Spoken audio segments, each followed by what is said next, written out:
Ah, mais j'ai jamais vu les bronzés.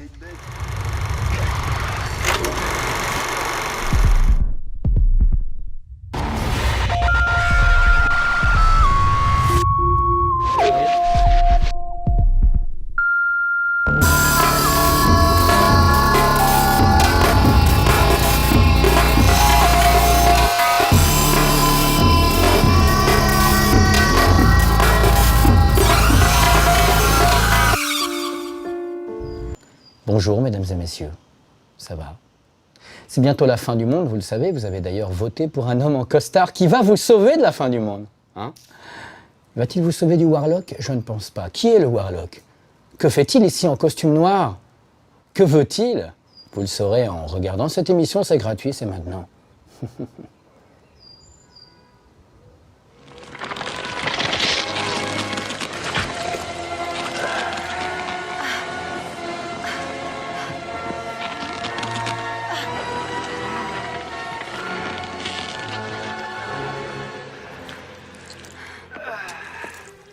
Don't you want to give your boy a kiss, mother?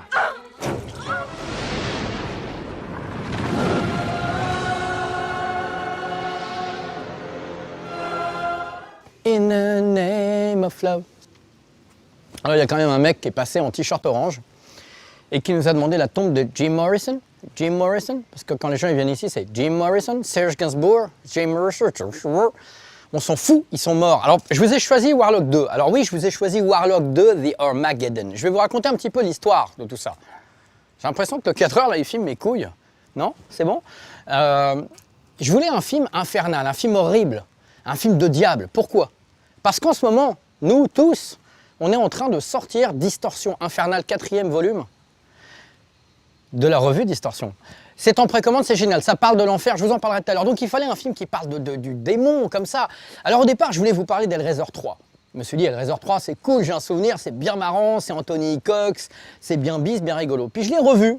Puis c'est des films comme ça qu'on revoit, petite Madeleine de Proust, on se dit, ouais, ça va être un petit souvenir, et puis tu fais, ah en fait non, en fait c'est quand même un peu de la merde. Alors c'est pas de la merde, hein, mais c'est vraiment trop bis. Alors je me suis dit, bon, on va chercher un autre Anthony Cox. Donc Warlock 2, j'ai un très très bon souvenir de Warlock 2 aussi. Puis je l'ai revu, puis j'ai fait, il va quand même falloir parler d'un truc, donc je vais leur parler de Warlock 2. Voilà, je vous préviens tout de suite, on n'est pas dans le niveau d'Hypertension 2, ou Predator 2, ou tous ces films-là, ou The Entity, tout ça. On n'est pas dans ce genre de film, c'est pas un chef-d'œuvre, mais c'est un bon petit bis rigolo, notamment parce qu'Anthony Cox, il y a un truc qu'il aime bien, c'est qu'il aime bien les punchlines, voilà.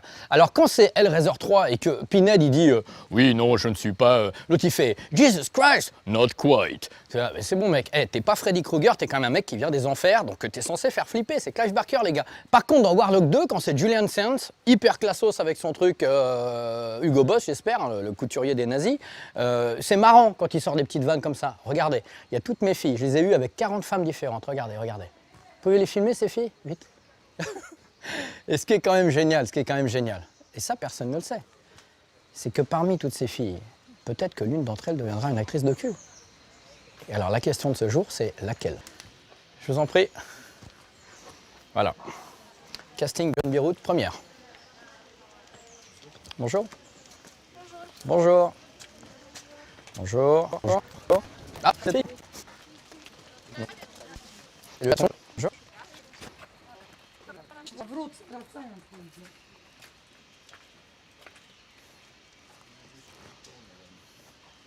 Vous voyez, Dieu est avec nous. On n'a rien fait. Enfin, en tout cas, moi. David? Oh, David.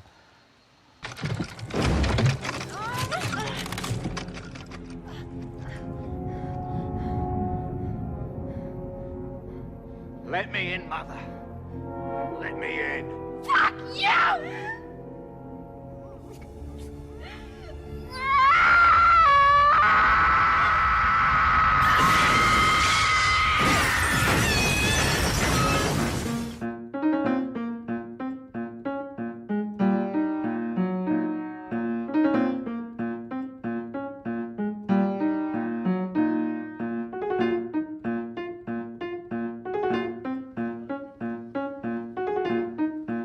Bon, concrètement, Warlock 2, c'est quoi? Warlock 2, c'est la suite du 1, et il est sorti avant le 3. Ok? Bon. C'est l'histoire de sorciers qui, tous les 1000 ans, sont censés empêcher la venue sur la terre du diable, tout simplement. Voilà, Belzébuth, Belzéburn, j'ai envie de dire. Belzéburn, Belzégrosburn, regarde-moi ça mon pote. Ça c'est de l'homme. C'est pas Macron ça, c'est de l'homme. Qui aime les hommes, comme Macron, certes. Bon. Alors voilà, le truc c'est qu'il faut, pour empêcher la venue du diable, il faut des petites pierres comme ça, comme des petites couilles, tu vois. Et donc ils ont ces pierres en leur possession, les sorciers. Sauf que le diable, il se dit, putain, c'est la merde, à cause de ces pierres, je peux pas venir. Donc j'envoie sur Terre mon fils, tranquille, il va faire sa petite besogne avec sa coupe comme ça, bien coupée blonde, son beau costard Hugo Boss, je vous l'ai dit tout à l'heure déjà, pour qu'il récupère toutes ces pierres. Et une fois qu'il aura récupéré toutes les pierres qu'il s'est foutues dans la poche, et ben du coup, plus rien ne peut m'empêcher. J'ai du mal à parler, hein. C'est la proximité de ce masculinisme, une fois de plus. Une fois qu'il a récupéré toutes les pierres, plus rien ne peut m'empêcher, moi, Belzébuth, d'arriver sur Terre et de foutre la merde et de détruire la Terre. Voilà. Donc le fils du diable, c'est Julian Sands, c'est le Warlock, voilà, qui arrive et qui est là, très classos comme ça, et qui va chercher une petite pierre, tantôt dans une galerie d'art, tantôt sur le cou d'une mannequin pendant un défilé de mode, et à chaque fois, évidemment, s'amuser à détruire la personne qui la possède de manière un peu drôle. Donc je vous l'ai dit, Anthony Cox, il aime bien les vannes, donc il aime bien le côté punchline à la Freddy Krueger, puisque finalement, comme dans Hellraiser 3, il y a un petit côté Freddy quand même. On a cette espèce de boogeyman ici, donc... Oh putain, je m'étouffe alors que j'ai rien bu, c'est ça qui est bizarre. Alors que Xavier qui est là, Xavier il est sous, parce qu'il a fait une fête hier soir. Ça ressemble à quoi ça? Ça ressemble à quoi franchement? On dirait un Men in Black mais version Saint-Tropez quoi, en 1986. Qu'est-ce que je voulais dire par là? C'est que donc il va tuer quelqu'un, par exemple, je vous donne un exemple, je ne vais pas vous spoiler le film. Julian Sands, je vous dirai tout à l'heure qui c'est en plus, sa carrière et tout, il arrive chez un collectionneur d'art, il lui fait comprendre qu'il a une petite pierre donc qui l'intéresse, le mec veut lui vendre, et l'autre il dit mais je ne veux pas vous l'acheter, en gros l'argent c'est pas... je vous l'échange contre quelque chose, je vous l'échange contre l'œuvre d'art la plus incroyable que vous ayez jamais vue. Donc le mec dit ok je vous fais confiance, il donne la pierre au fils du diable, tranquillement, le fils du diable, voilà, et l'autre dit mais en échange vous me donnez cette œuvre d'art, donnez-la moi, il dit mais je vais tenir ma promesse. Et il regarde le mec comme ça, puis il fait... Et en fait, il façonne le visage de l'homme comme une œuvre d'art à la Picasso. C'est-à-dire que son visage fait... Puis il fait... Et en fait, tu le vois en train de s'amuser à faire une œuvre d'art avec le mec. Et à la fin, on a une espèce de mec complètement rabougri, plein de couleurs, puis il fait c'est vraiment Picasso. Voilà, c'est ce genre de truc, Warlock. Il aime bien l'humour. Il en a beaucoup plus que dans le premier, qui est vachement moins marrant quand même, hein, Warlock 1. Puisque quand il y a moins d'humour, ben, c'est moins marrant. Very bad.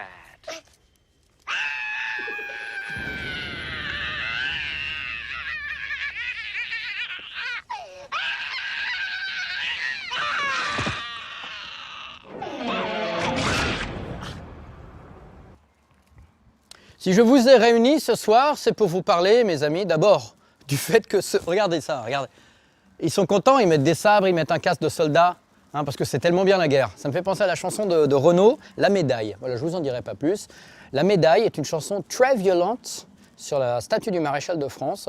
Je la dédie à tous les gens qui trouvent que la guerre, c'est cool. Et il y en a plein. Et il y en a plein, à commencer par ce cadreur, que je ne regarde même plus. Voilà. D'ailleurs, je vais lui jeter ça dans la gueule. Non.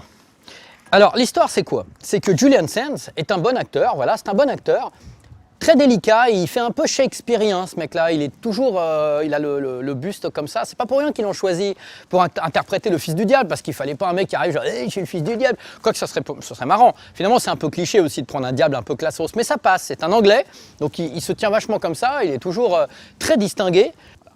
Ce que je voulais dire par là, c'est que Julian Sands, vous l'avez vu dans plein d'autres trucs, Arachnophobia, pas un film hyper mémorable, mais rigolo. Vous l'avez vu aussi dans le tout pourri, mais tout pourri, Fantôme de l'Opéra de Dario Argento. Adaptation du Gaston Leroux par Argento. C'est nul, c'est tellement de la merde. Je veux dire, Julian Sands a dû se dire wow, super, je suis dans un Argento. Et en sortant du tournage, il a dit putain, merde, je suis dans un Argento. Quoi. Voilà. Je suis sur un podium pour faire un discours, et justement, ce sont des Allemands qui passent. C'est très cool, hein? Ils sont attirés par les gens qui ont peut-être du charisme et des moustaches. Voilà. Julian Sands, donc voilà, grande carrière. Il a joué dans Naked Lunch, le film de Festin nu de David Cronenberg. Il a joué dans plein de choses comme ça, voilà. Bon, Julian Sands, c'est un mec assez discret. Il n'a pas eu une carrière où il est vraiment une star, mais c'est un type comme ça qui a quand même une carrière une belle carrière, on peut le dire. Dans quoi on l'a vu récemment? Il a joué un tout petit rôle dans quoi je l'ai vu là très récemment, il joue un jeune, je sais plus. Par contre, Anthony Hickox, réalisateur de son état. Alors là, il y a vraiment des choses à dire. Anthony Hickox, limite cette émission Warlock 2 est presque une sorte de prétexte pour parler d'Anthony Hickox. Parce qu'Anthony Hickox est un grand artisan de la série B. Il est à bonne école puisqu'Anthony Hickox est le fils de Douglas Hickox qui lui-même était un grand, puisqu'il est mort, comme tous ces gens ici, c'est un peu le plan commun entre Douglas Hickox et ces gens, un grand artisan de la série B. Voilà, ce sont des gens vraiment de père en fils qui font du cinéma d'exploitation, mais ne sont pas des artistes au sens où ils vont faire une espèce d'œuvre visionnaire, mais par contre, ce sont des artisans au sens où ils aiment ce qu'ils font et ils font des films qui marchent et pour le public, un peu comme John Badham, si vous vous souvenez de lui. John Badham, bon, Tonnerre de feu, tous ces films-là, La Manière forte, ce ne sont pas des mecs qui ont une personnalité très forte, mais des très très grands artisans. Anthony Hickox, il a quand même fait un paquet de séries B ultra classiques, plus ou moins bien, voilà, qui vieillissent plus ou moins bien, je vous l'ai dit tout à l'heure, Hellraiser 3, Warlock 2, mais aussi Waxwork et sa suite, dans lequel joue Zach Galligan, le héros de Gremlins, qui d'ailleurs fait une apparition dans Warlock 2. Grâce au miracle du montage marquessien, vous allez voir en ce moment cet extrait. Surprise! Merci David. Voilà, ça c'est Portuguese Power mon pote. Et il a fait quoi d'autre aussi, Anthony Hickox? Il a fait, alors ça je vais vous en parler dans une autre séquence parce que je pense que ça nécessite qu'on se mette dans un endroit bien pour se poser, pour vous raconter tout ça. Ouais, non si c'est assez dingue.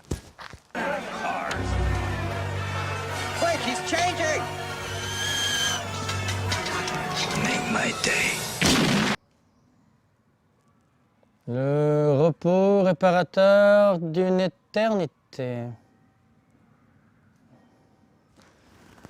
Ouais, je vous parlais d'Anthony Hickox. Anthony Hickox. C'est l'heure de ma mort, vous entendez ce clocher? Je me dépêche. Au 12e coup, il sera trop tard pour vous expliquer ce qu'il m'avait expliqué lui-même. Parce que figurez-vous que j'ai rencontré Anthony Hickox. Alors je le dis parce que je suis content, que j'aimais bien ce mec-là.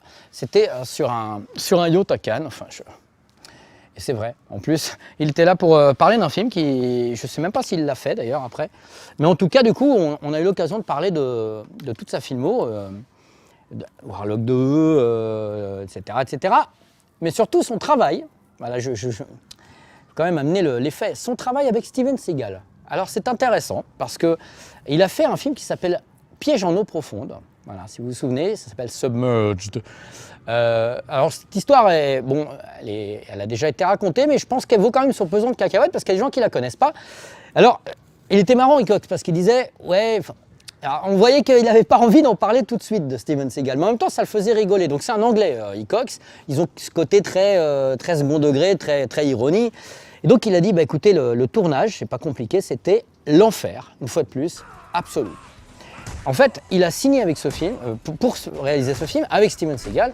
Donc l'idée de départ, c'était des mecs qui sont dans un sous-marin, donc vraiment sous l'eau, vraiment coincés sous l'eau, et il y a une espèce de bête qui commence à les faire chier. Bon, lui, il voulait faire du fantastique, il aime le fantastique. Et puis tout de suite, Steven Seagal, une fois que ça a été signé, il a commencé à dire « Ouais, je sais pas, moi vous savez, le fantastique, les tentacules, le truc. » Donc tout de suite, en fait, Hickox, il me disait « J'aurais dû partir à ce moment-là. J'aurais dû me dire « Faut partir quoi. » Bon. Et à partir du moment où le tournage a commencé, c'était l'enfer tout le temps. C'est-à-dire que Hickox me disait, Seagal, il était attendu à 9h sur le plateau, il arrivait genre à 13h. Il arrivait à 13h avec son cuisinier, qui lui cuisinait à manger. Seagal s'asseyait, il mangeait, tu avais toute l'équipe qui attendait comme ça. Genre 14h, 15h. Et ils étaient tous là, tu vois, ils avaient géré la lumière pour tourner là. Et Steven Seagal, tout d'un coup, il se levait de table et il se promenait dans le décor. Et tout le monde le regardait faire avec des gardes du corps. On est quand même sur un plateau de cinéma, il y a genre 15 personnes, 20 personnes, que des gens que tu connais. Hein. Il avait 4 gardes du corps autour de lui, personne ne comprenait ce qu'il faisait. Et tout d'un coup, il sortait son flingue, il faisait « Action !» Et il commençait à faire n'importe quoi. Et les cadreurs, ils essayaient de tourner Seagal, filmer Seagal comme ils pouvaient, qui faisait n'importe quoi. Et au bout d'un moment, il faisait fin de journée, il repartait. Et Hickox, il avait ses rushs là et il se débrouillait avec ça, quoi. Donc il appelait le producteur pour dire qu'est-ce que je fais avec Seagal, c'est quoi ce bordel. Le producteur très vénère contre Seagal, Steven Seagal qui essaie de faire virer Anthony Hickox, le producteur qui défend Anthony Hickox, enfin vraiment des... Et bien sûr la post-prod s'est très mal passée, Steven Seagal a refusé de doubler sa voix, je vous l'ai déjà dit dans un titre provisoire, ça arrive souvent. Yeah, catch.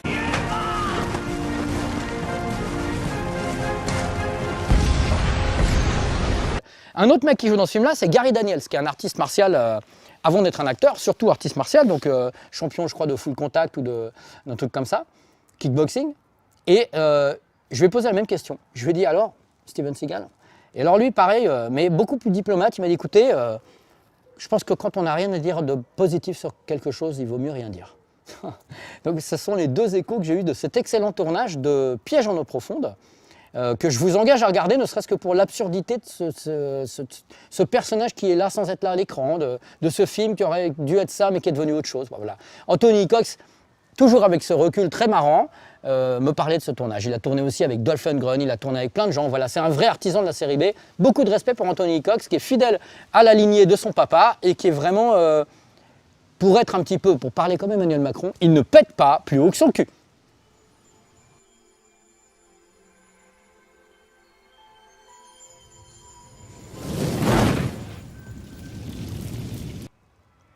Bon, il faut quand même que je vous parle de la musique de Warlock 2. Alors, il n'y a pas grand-chose à dire, hein, honnêtement. Hein. Ouais. Le générique de début, c'est sympa, c'est des espèces de voix qui font genre Allez, un petit peu comme l'autre qui fait Satanas, Belzébuth. Voilà, c'est un petit peu comme ça. Bon, hein, il n'y a pas de quoi fouetter un chat. Déjà, est-ce qu'il y a des trucs qui permettent de fouetter des chats? Vous avez déjà fouetté des chats, franchement? Moi, ça me fait délirer. Les mecs sont là. Elle est bien la musique, hein? Par contre, le générique de fin, mec. Alors ça, c'est marrant parce que Anthony Cox, il n'est pas particulièrement fan de hard rock. Et pourtant, Hellraiser 3, générique de fin, Motorhead. Chanson Hellraiser, écrite par Ozzy Osbourne. Oui, il y a un trou là. C'est normal, non? Écrite par Ozzy Osbourne et Lemmy Kilmister. Donc vous avez cette chanson Hellraiser qui figure sur l'album Bastards, je crois, de Motorhead et sur l'album No More Tears de Ozzy Osbourne, chantée une fois par Ozzy, une fois par Lemmy. Donc la version du générique de fin de Hellraiser 3, c'est Motorhead. Voilà. Et le générique de fin de Warlock 2, bah, figurez-vous que c'est Nuclear Assault. Alors pour un mec qui n'aime pas le hard rock, je trouve ça assez curieux. Ou alors, tout simplement parce qu'Anthony Cox a compris que le hard rock, le métal, on en a souvent parlé maintes et maintes fois, marche main dans la main avec le film d'horreur. C'est-à-dire que c'est vraiment la musique un petit peu de l'extrême, c'est vraiment le film d'horreur sonore, quoi. Donc, Nuclear Assault, Something Wicked This Way Comes. Et le générique de fin de Warlock 2 est franchement, ça défonce. Ça défonce, il y a une espèce de plan comme ça en accéléré sur un livre sacré, je sais plus quoi, des pierres. Ça défonce. Un petit extrait comme ça, je vous mets un petit extrait et la pochette de l'album qui vaut son pesant de cacahuètes. Vous allez voir, petit côté Achille Zavata meets Killer Clowns from Outer Space.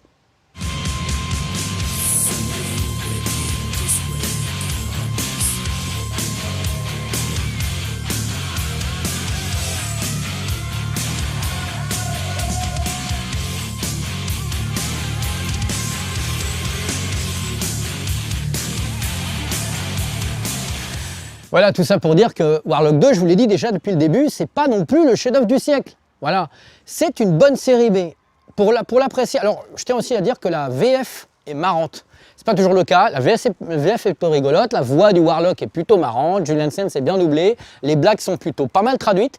Moi, dans les années 90, voilà, j'étais petit, très petit, je l'ai vu en VF et j'ai beaucoup ri, et je l'ai vu et revu et revu. C'était une espèce de tape que j'avais louée à K58 VHS location à Saint-Denis. J'avais piraté la cassette et je me le matais en boucle. Voilà, c'était vraiment un petit truc cool. Faut pas déconner, c'est pas non plus un chef-d'œuvre, mais si vous le matez entre amis, franchement, c'est rigolo. Ça fait partie de ces petites séries B cool et pas honteuses. Voilà, il y a quand même cette espèce de conscience de la part des acteurs et du réal qui sont dans une série B, et du coup tu ne ris pas, une fois de plus, du film, tu ris avec le film. C'est léger, il y a même un petit côté Spielbergien qui moi me plaît pas du tout, j'aime pas du tout, petite musique un petit peu enjouée avec le jeune homme qui veut quitter sa campagne avec sa meuf, et puis qui est là, mais tu deviens un sorcier, mon fils, crois-y, et tout, mais tu es sûr, limite il prend son vélo, tu vois, il traverse la lune, enfin bref, petit côté Spielberg comme ça, mais avec ce côté un peu evil que Spielberg aurait pas osé évidemment, puisqu'il y a des choses vraiment atroces, quand le Warlock vient un être et qui sort des cuisses d'une femme, je veux dire, c'est assez dégueulasse. Il y a le chien de la femme qui vient lécher l'espèce d'embryon ignoble, l'embryon bouffe le chien, enfin bref, il y a quand même ça. Spielberg, lui, petite couillette, il n'aurait pas osé. Ou alors il aurait dit, Toby, tu veux pas les réaliser Poltergeist? C'est pas moi, hein. Voilà. Donc Warlock 2, matez-le entre amis, tranquillement, avec peut-être des chipsters, avec un goût de votre choix. Vous êtes libre, c'est aussi ça la liberté. Nous sommes en marche, c'est la révolution. Je réponds à la question, la dernière fois, je vous ai posé une question. Vous avez été nombreux à répondre, quelques millions, ouais. On a lu tous les mails. Et certains d'entre vous ont trouvé, bien sûr, c'était Adieu l'ami. Adieu l'ami de Jean Herman, j'ai toujours dit Herman, mais je crois qu'on dit Herman, avec Charles Bronson et Alain Delon. Voilà. Et effectivement, à la fin du film, Delon, il est là, il fait « Yeah !» C'est très bizarre comme fin. Voilà, c'est une espèce de rapport entre les deux. Et je vous en avais parlé dans Rue Barbare, je crois, dans Titre provisoire Rue Barbare. Et je vous avais dit que Charles Bronson avait un très mauvais souvenir de ce film-là. Et qu'il disait qu'il préférait oublier donc ce film et Jean Herman. Voilà. Donc très mauvais souvenir pour Charles. Petit souvenir sympatoche pour les cinéphiles. Adieu l'ami, c'est pas le meilleur film du monde, mais c'est un film. Et c'est déjà pas mal d'être un film. Ok. Nouvelle question du coup. Alors David, regarde. Hop, les gagnants, tu vas les mettre là. Tu vas les caresser, notamment au niveau des... et tu vas les faire jouir de ta belle typo. Alors je m'empresse, tout à l'heure je vous en ai parlé au tout début de l'émission, je vous en reparle vite fait. En ce moment a lieu la précommande de Distorsion Infernale. Alors c'est vrai que si vous regardez cette émission dans 3 ans, ça n'a plus aucun sens. C'est un petit peu comme regarder Jean-Pierre Pernaut du jeudi 28 mars 1982. En 2017, c'est ringard. Donc ce que je veux dire par là, c'est que Distorsion Infernale, c'est le 4e volume de notre incroyable revue. Je dis bien incroyable parce qu'elle est incroyable, c'est vrai. Voilà, 144 pages plus poster, thématique infernale. Donc l'enfer dans toute sa splendeur, j'ai envie de dire. Ça peut être l'enfer mythologique.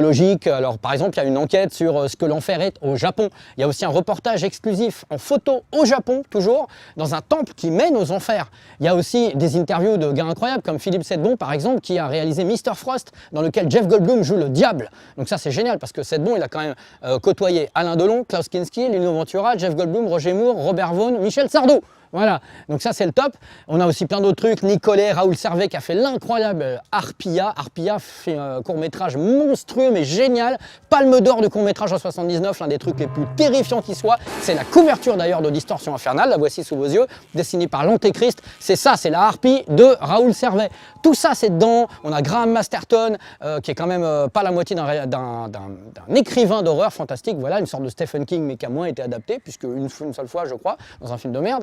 Voilà, il y a plein de monde, il y a l'œil du cyclone, il y a l'un des créateurs de l'œil du cyclone qui est dedans, bonjour Alain, voilà, il y a énormément de choses, énormément de papier, de la funk diabolique, du black metal chrétien, tout ce que vous voulez c'est dans Distorsion et plus, il y a même des choses que vous ne voulez pas. Voilà, donc tout ça pour dire qu'il va falloir le précommander, c'est obligé, c'est maintenant sinon je vous botte le fionze.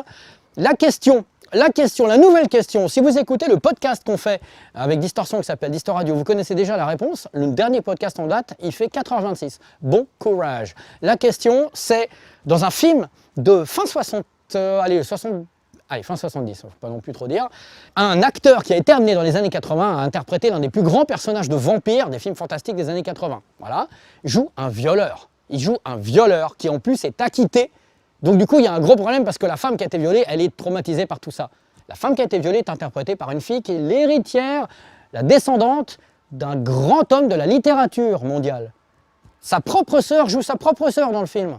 Qu'est-ce que c'est que ce film? Et en plus, la musique du film est signée par un Français. Et là, totalement inattendu parce que la musique est glauquissime. Qu'est-ce que c'est que ce film? Qu'est-ce que c'est que ce film? Tu sais pas? Eh bien, comme dirait Vianney, puisque tu ne sais pas, je m'en vais.